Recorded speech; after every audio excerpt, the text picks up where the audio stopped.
Hello and welcome to MINYIP. I'm your host, Blake, and I'm joined by Clinton for our Supercoach BBL Round 2 preview show. With still games going on as we currently speak, Clinton, but it's better to get some content out there because it is a quick turnaround before heading into round 2. How are you? Well, good, thank you, Blake. Yes, it is a very quick turnaround. That's what the Big Bash is all about. So at least we're putting something out there prior to the second round. And yes, we're recording before the end of the Hobart Sixers game, and obviously there's still the Perth and Brisbane game to go. So our somewhat frustrations could be put aside with a few players redeeming themselves, especially the Brisbane players. But yeah, we obviously can't comment too much about those games because they haven't happened yet. So at least we'll discuss briefly how we've gone and the games that have happened so far. Yeah, that's right. Thank you to everyone who viewed our round 1 preview show, whether you listen to us on podcast or you watch us on YouTube. It was one of our highest viewed and liked shows so far. So if you're watching us, please subscribe to the show and leave some comments on there as to some feedback and what you're doing with your teams to join in the community. Follow us on our social media platforms so that you can get involved. Yeah, like you just said there, Clinton, we'll recap some of the scores so far, and then we'll have a look at our teams and how it's gone so far and our plans for the next couple of rounds going into round 2 and 3. So we'll just get straight into it. The first game of the round was Sixers versus Melbourne Stars on that was Sunday night. It was a very low scoring affair for the Melbourne Stars. They were dismal in many respects, and they've had a few imports since then, so a few signings. So hopefully they'll pick up their game shortly. But yeah, Sixers, they scored 213 runs opening the batting. Philippi scored 153 Supercoach points, which was huge. There was some big scores Supercoach-wise. Socks O'Keefe, he got 137. He got some good figures there. Enriques, is that how you pronounce it, Clinton? I heard the commentators going Enriquez before, but I go with Enriques. Well, you can say whatever you want, Blake. But yeah, I think it used to be Henriquez, but now they're saying Enriques. But yeah, the commentators change it up themselves anyway. Abbott 111 points as well as Enriques scored 111. Vince 74. So that was the big scores there for the Sixers, and there was really no one that scored above 50 for Stars. So quite an interesting game. Sixers obviously on the double, and they're just finishing up their second game now. What did you make of that first game there, Clinton? Yeah, obviously being the first game and everyone chasing the Sydney players, it was quite fascinating to see who people went. A lot of people went with Hughes at the price, Jordan because of his all-round status, and even Dan Christian. So for those people who chose those players, I was quite disappointed in the first game.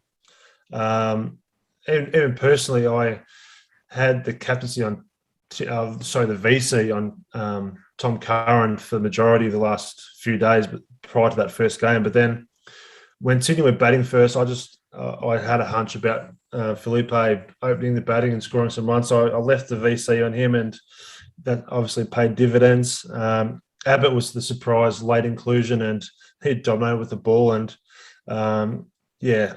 Sock is obviously gets the wickets, and he's one of those players that was pretty much overlooked with everyone going Curran and the likes of Christian and Jordan. But O'Keefe was the one that would have been a really handy inclusion.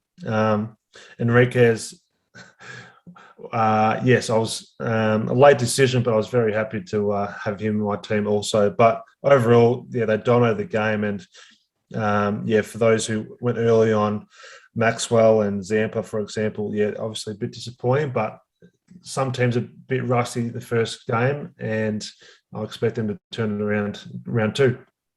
Yeah, the Stars have the double going into round 3. So some people like me went early having Maxwell. Stoinis was late out just before the game, Clinton, which sent the Supercoach community into a frenzy and caused the system to crash. And there's some very panicked Supercoaches in the community. But It eventually got back up after about 5 minutes, so people were able to make their trades.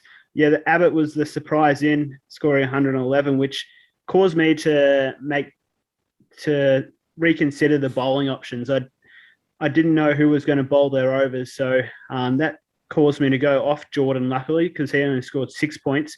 But the one I got stuck with, because I VC'd Philippi, I ended up getting Hughes, who scored 0 points in the first game. He didn't bat and he didn't take a catch. So it was really disappointing for a lot of owners there.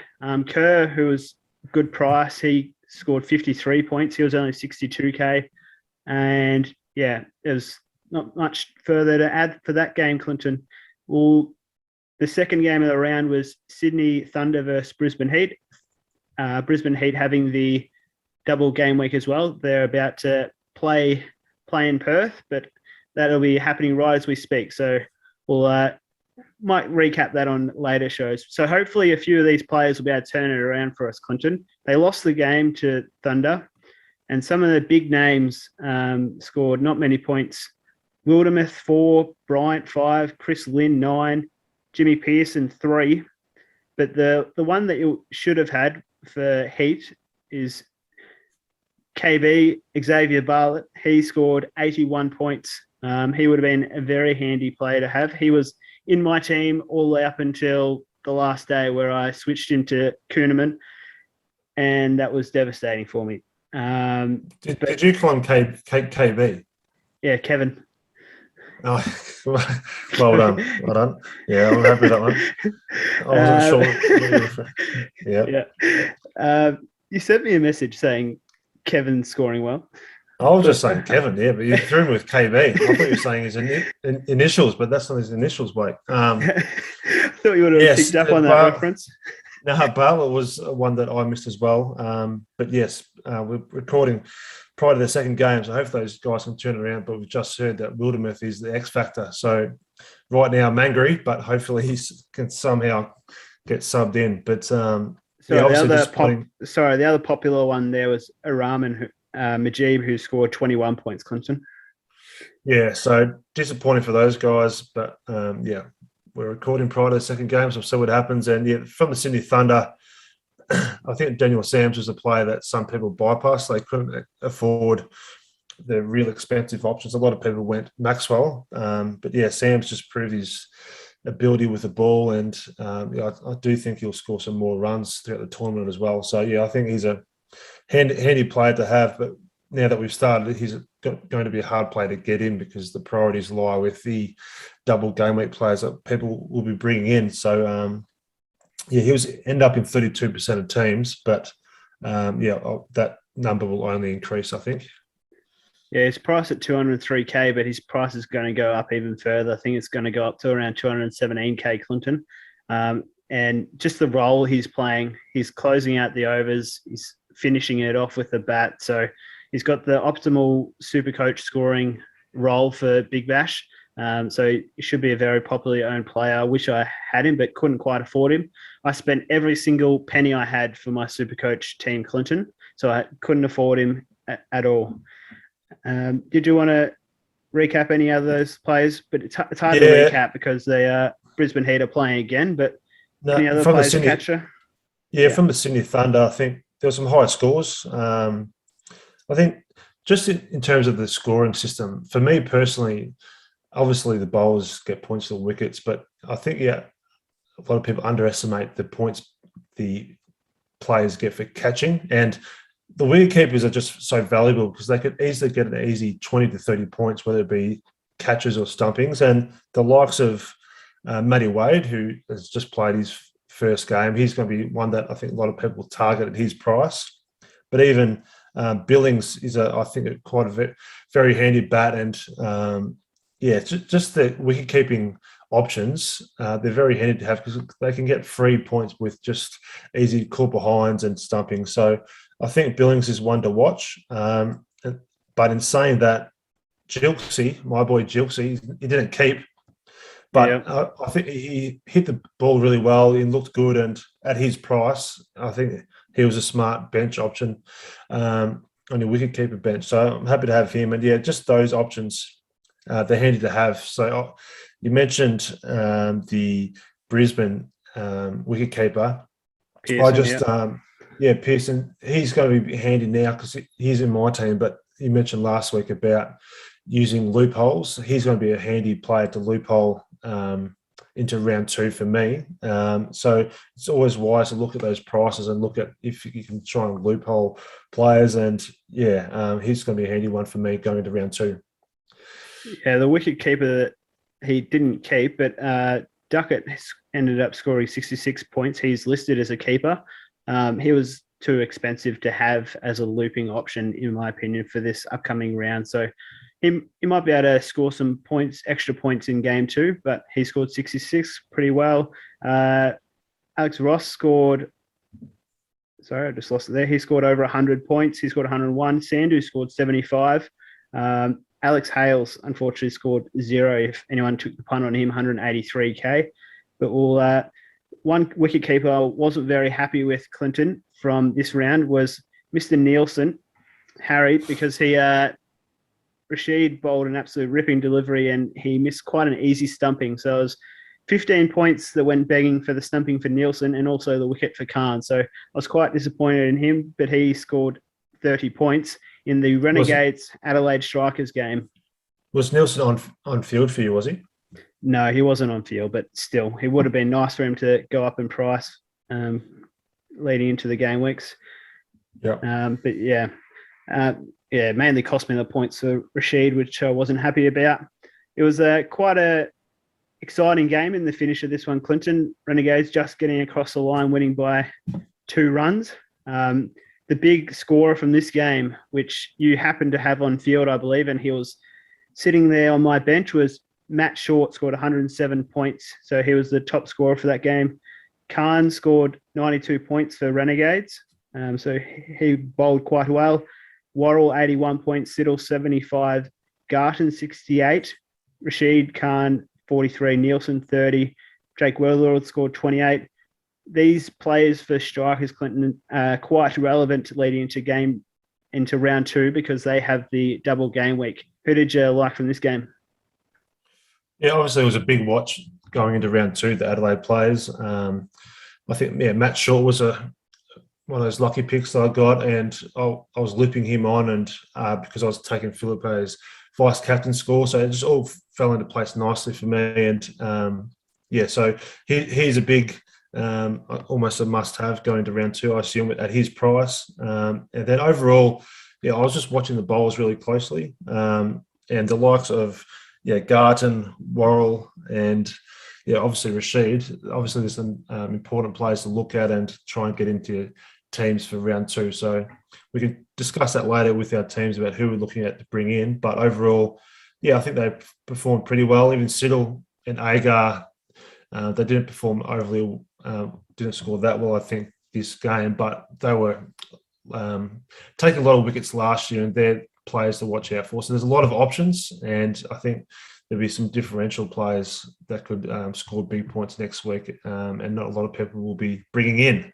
Yeah, Siddle ended up scoring 75 in the end, Clinton, but he did he? he got smacked in his first over, and then I think he got a few wickets late and potentially got a couple of runs in the finish there as well with the bat. He got a few points. We'll go over the Adelaide Strikers players a bit later, Clinton, and give some recommendations as to which players we recommend that you get into your team for round 2, being so relevant. Well, I'll just quickly go over some scores live, Clinton, for the Hobart the Sydney Sixers game. Enriquez, again, 103 points he's on at the moment, Clinton. Just sorry, Blake, do I touch on any Melbourne Renegades? No, but you can if you'd like to. Zahir Khan scored 92, which I mentioned, but they don't have a double game week coming up, so that's why their relevance is slim. But there is a few unique options there with some value players. Seymour scored 48, Harvey 81, Kane Richardson's always handy bowler, 56 points. Which players did you like?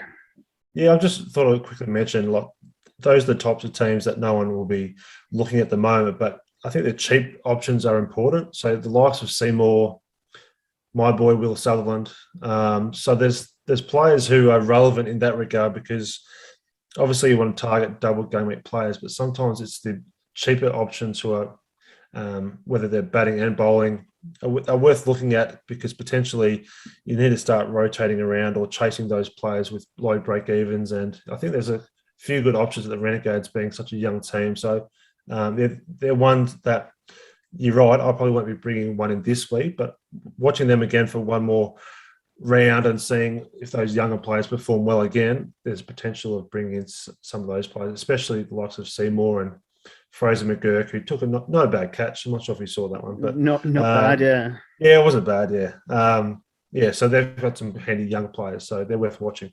Yeah, they'd be good for cash generation if you got them onto them early. They're potentially a downgrade option now, so that you can get some cash generation going into future games. I'll just having a look at the Hobart Sixers game now, Clinton. 17 overs gone, so it'll be not too many points scored in the last 3 overs. So we'll go across the scores. You'll say that, and Tom Curran will get a hat. Tom Curran will get a hat trick or something like that, and be really relevant. But anyway, yeah, it's a pretty close game. They need 30 runs off the last 3 overs, and they're 514. Enriquez is on 103 points. Kerr again is on 73 points. He would have been a great value pick. I personally didn't pick him because I didn't think he was going to get a bowl with Abbott playing in that first game week. I didn't think he was going to get a game. I thought they were going to pick Menenti, who didn't play, but now he's playing game week 2. He's on 52 points. Jordan, he's bounced back a bit. He scored 50 so far. I'm guessing he'll close out some overs here as well as Tom Curran. He's on 33. He'll get a hat trick now. That'll be very nice for my team. He needs to score some points. Dan Christian's only on 18, Clinton. So not a great purchase for those who paid up for him. And my boy Vince, he's on 13. Philippi only on 5. And Hughes is on 3. Yeah, Hughes just dropped a catch off Curran about 10 minutes ago, which is pretty relevant. But then also, just from a Hobart point of view, I paid up for Darcy Short, and so did I.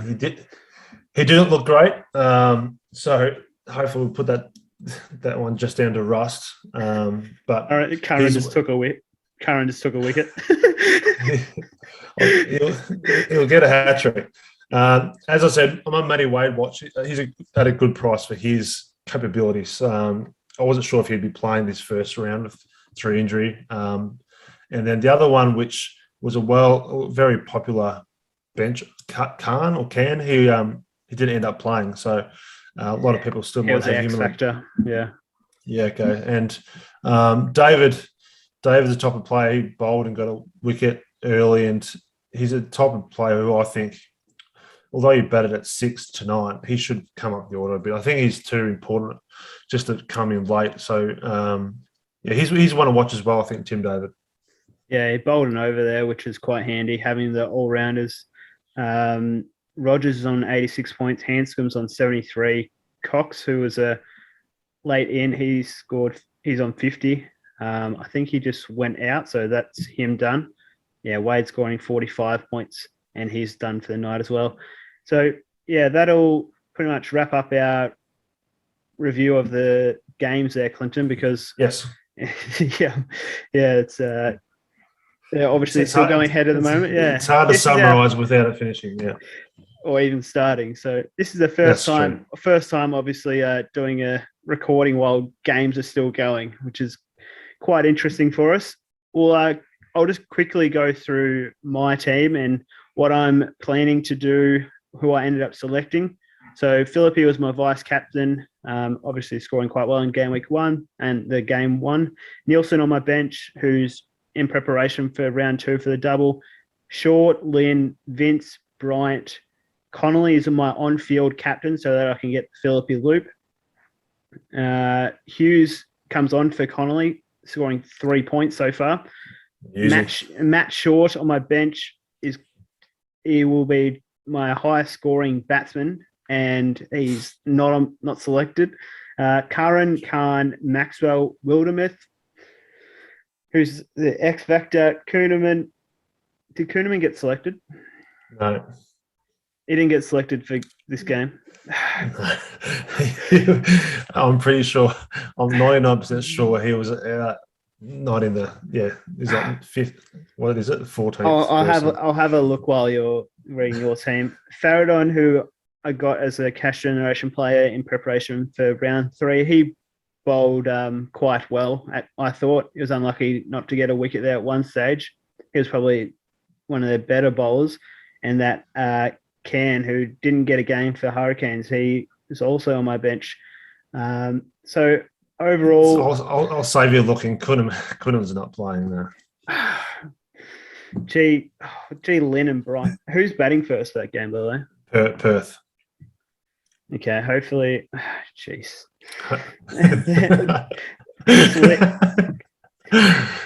Chris Lynn and Bryant need to save me in that last game because they're the only ones I got left. I'm on 605 points with only Lynn and Bryant to play by the sound of it, so that's good. My plans for in the upcoming week, so I'm getting rid of Hughes, that's for sure. I'm going to be using 2 heat players as my loophole. So Bryant and Kuhneman will be my loophole players for round 2 when they have the bye. So they'll stay. So Chris Lynn will make way for a highly priced player, and so will Wildermuth. So, yeah, good riddance to you, Wildermuth. Chris Lynn, the player that I want for strikers, Clinton, is the opening batsman in Weatherald. He could get them off to a flying start, playing two games in the round. He's pretty much a must-have in my opinion. Big call. Yeah, he's just very dangerous batsman. He gets them off to a flyer. His role's set as the opening batsman there. I can't see anything changing, and if you don't have him, he could go big. It's very risky not having him, in my opinion. But what do I know? Call, what do I know after having Wildermuth? So Lynn for Wildermuth, and I want to bring in another striker. I like the look of, is it Gartlett? Garton, sorry. Garton, he closed out the bowling for them, and he batted quite high up the order as well. He batted at 6 or 7. So I'm currently considering putting him into my team because I already got Short, Nielsen, and Khan. I just want that extra strikers player, even though it didn't go too well for me this round, having the double up players. But that's been my strategy across previous seasons, Clinton, and it's paid off quite well for me in other years. So I'm going to be sticking with it, just surrounding these double game week players with the names of Darcy Short, Maxwell, Curran, these players that bat and bowl. I want to surround them with the double game week players. So Lynn to Weatherald, Wildermuth to another striker, probably Garton, and I believe I'll be able to afford to do Hughes to Stoinis is my other pick. Oh my goodness, you're being very risque. Yes, after he didn't play round 1, he won't bowl. I don't reckon he'll bowl for the season, but he'll open the batting. I believe at this stage he'll be my replacement for Hughes. If depends on the price of Andre Russell, who was announced today by the Stars, Clinton, and they said he'll be playing on Friday. So depends on the price. I don't think he's been put into the game yet the last time I checked. So it'll depend on the price if I can afford him. Because if I can afford him, I'll go to him instead of, he's in the game. Actually, he's 178K. So it'll be very close. I might be a couple of K either side of him. So Hughes potentially dropping in price at 78K could cost me. But yeah, so I want to bring in another Stars player in preparation for that round 3. So that is my plans for the upcoming game weeks. Okay. Dissect there, Blake. Okay. Yeah. Obviously, Stoinis is a big watch because I would highly suggest, from my point of view, I think it's a big risk because he may not play for one. And secondly, if he does, yeah, he's coming off an injury. Something could happen, but who am I to say? Okay, I'll quickly run through my team and say what I got. Obviously, still in progress. I had Philippe's VC, Lynn, Enriquez, Pearson, Ashton Agar hasn't played yet. So I'm hoping I'm surprised he's selected about at 7. So we'll see what happens there. I thought he might have been slightly higher than that. And then he obviously gets a fair bit of wickets with his spin bowling. I also had Connolly as the captain, as the loophole. And yes, I've had the emergency on Short, Matt Short, that is. And then, yes, I had Nielsen. I'll go to the bench later. On the bowlers side, I had Majib, Daniel Sams, Tom Curran, Darcy Short, Wildermuth. And on my bench, I had Jilks as my wicketkeeper bench option. And then I had Nielsen and Matt Short.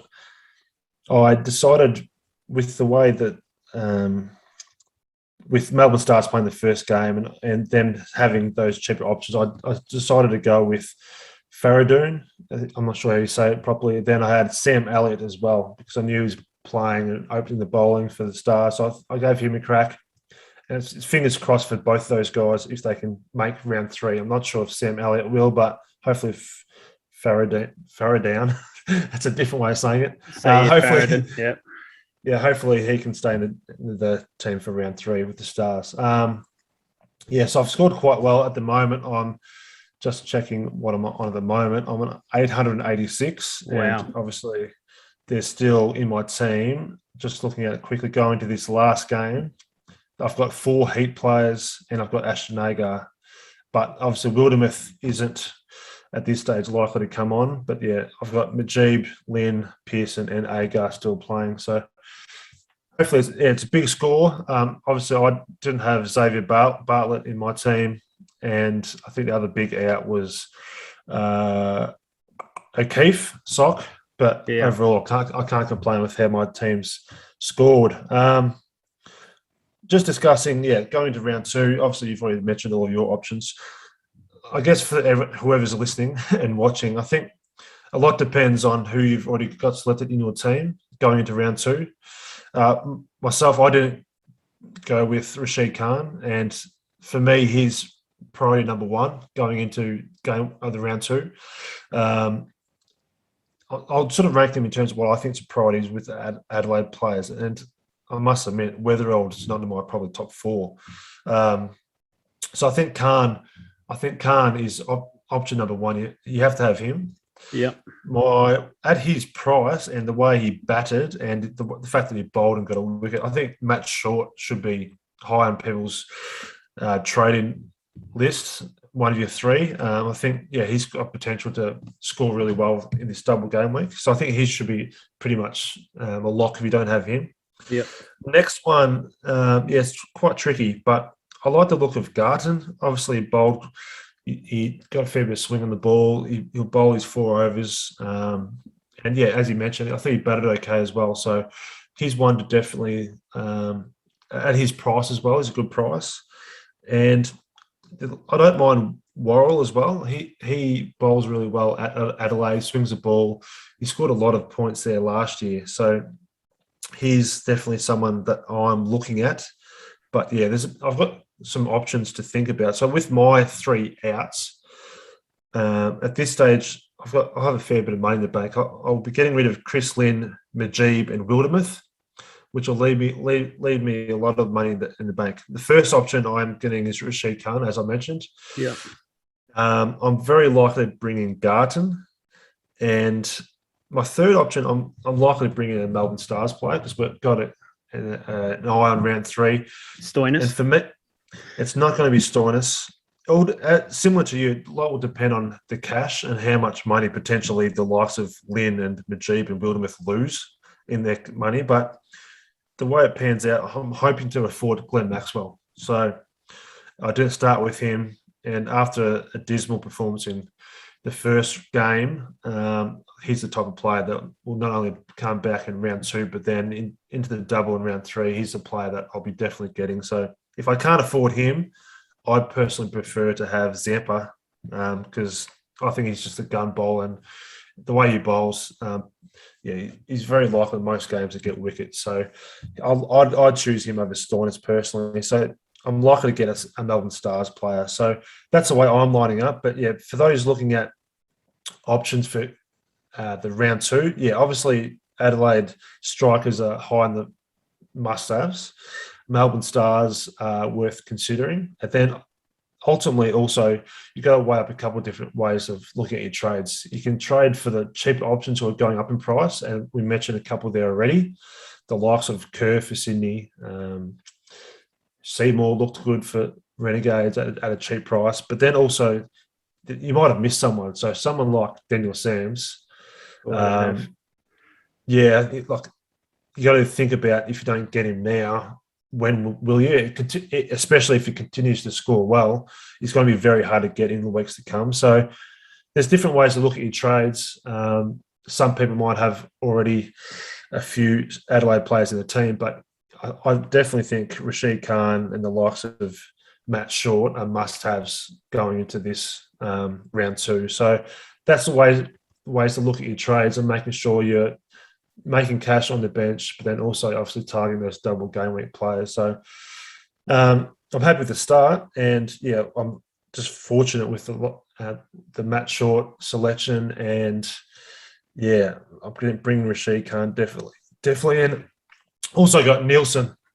I've also got Nielsen, who he's a bit of a watch. Obviously, batted quite high, and who knows I might have him as my emergency option, and then if he scores well in the first game, I can loop him on. So I'm happy to have him as well because he potentially could score well. So I'm being excited with the start, Blake, and looking forward to seeing how I score and how my rank is after the first round. But then looking forward to round 2 and targeting these Adelaide players. Yeah, absolutely. It was quite interesting listening to your team there, Clinton. I think by the time we both make our trades, I think you're going to be about 200 points ahead of me, and we're only going to be 2 players different for our whole teams. I'll probably still have James Vince. Unfortunately, you'll have Sam's. You'll have Pearson as your loop, and I'll have, I don't know who the other player was, but we're only going to have 1 or 2 players different. The Sydney. It does happen. Sorry, it does happen, Blake. Teams start becoming very similar, but it's all about making those smarter trades to making sure you can afford them. And there's always going to be 1 or 2 differentials. And if you get them right, for example, with me, I was fortunate enough to not only have the VC on Felipe, but then I somehow worked out that I could get Enriquez, who dominated. Then I had Matt Short on the bench. It just all fell into place for me. I've still got a couple of dud scores, but sometimes it's just a bit of luck. But I think teams will start looking pretty similar. And it's about making sure your differentials score well in any given week. So it fell into place for me at the moment, and even now as we speak, I'm not sure if you better say it, but that's what I was about to say. Tom Curran's got his 3rd wicket, and so a lot of people might have had the captaincy on him straight up. So he's redeemed himself after a pretty low score. Yeah, he ended up scoring 112 points there, Clinton, and Philippi got a catch, so he ended up scoring 15 in their second game. Yeah, that wraps up our teams and how we're looking at going over the next round or 2. So obviously we want to target Adelaide round 2 and then Melbourne Stars for round 3. And then surrounding your players with your key selections.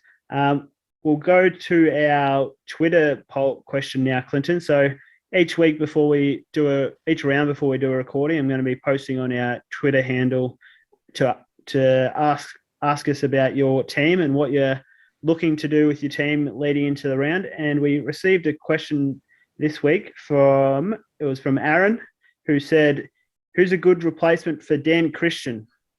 And I believe at that stage, Dan Christian was in doubt for game 2 because of his child, newborn baby that they had. And so who's a good replacement for Dan Christian? It's a very good question. I'd probably be just about ready to replace him now after what he's done in the first 2 games anyway, Clinton. Who do you suggest for Aaron there? Yes, as well. I think there's depends on your priorities. And for me, a lot of people have Brisbane and Sydney players.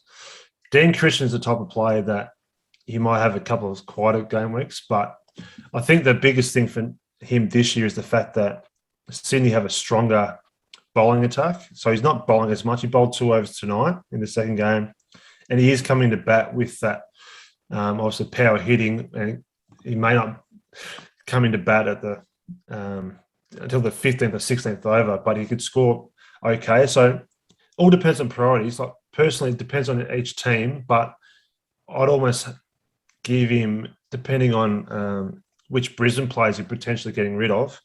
But if you're adamant on getting rid of Dan Christian, as we've mentioned already, the first team you need to prioritise is Adelaide strikers. And if it was a straight up at his price, if you're looking at options, obviously Khan's more expensive, but then I'd personally look towards the likes of Garton. You could, if you don't have Matt Short, downgrade him. So there's the world's your oyster really with how you. It's not as if you're just doing one trade. You got three trade options. So yeah, it depends on how you manipulate the other trades as well. So there's a lot to consider, and it's not just looking at the one option. But if you're looking at a type of player at his price, Dan Christian, yeah, I'd be targeting Adelaide strikers, and Garton will probably be my main option in terms of that straight up trade. Yeah, it's a similar price there, probably by the time Christian drops a little bit. It's a good, yeah, I agree with you there, Clinton. Adelaide will be the first priority if he does need to trade Dan Christian straight away, but obviously getting rid of those Heat and, yeah, well, the Heat players first with the second round having the bye. So that just about wraps up our show for this evening, Clinton. It's been very interesting while games are live, and I've sort of been half having a look at the action as it's been going along and following the scores. But it's Can I just sorry, Blake. Can I just absolutely mention? Obviously, we're recording at this stage of prior to the ending of the first round. This weekend we're both away and on a family holiday, so we won't be recording a show. As far as I know, Blake, are you changing your mind, mate? You know, record something down on a holiday? I'll post it on the Twitter. I'm undecided yet whether I'll be. It's because it's the same thing again. It's a Perth 9:30 start again. So on a holiday, game finishes midnight. I doubt it, but I'll stay tuned on the social media. We'll see how we go. We may not be sober, but anyway, just in case. Interesting show. In case we don't, which is probably more likely than not, obviously going to round 3, obviously the priorities at that stage, obviously is the Melbourne Stars, and then with a keen eye on the Perth Scorchers who are playing as we speak. Yeah, so anything could happen between rounds. If there's injuries, your most expensive player could get injured. So you can't plan too far in advance, but you want to keep a keen eye on, especially those teams. So Adelaide players for round 2, Stars for round 3, and Perth for round 4, and then obviously trying to manipulate those cheap options to try and gain money as well. Yeah, with the quick turnaround of the rounds, I think that's why it's important to try and follow us on our social media platforms and get involved in our community. So if we don't do a recording, we can still chat about your teams, and we can offer some suggestions, and maybe you can help me with my teams going into the future round. So definitely don't bring injured players. It's a good suggestion. Thanks, Clinton. But we'll see how we go with who I can afford for the Stars. So thanks for joining us, and wherever you listen to us on podcast or YouTube, and hopefully you finish off the round quite well, and good luck for your future games for Supercoach BBL. Thanks, Clinton. Speak soon, Blake. Well done.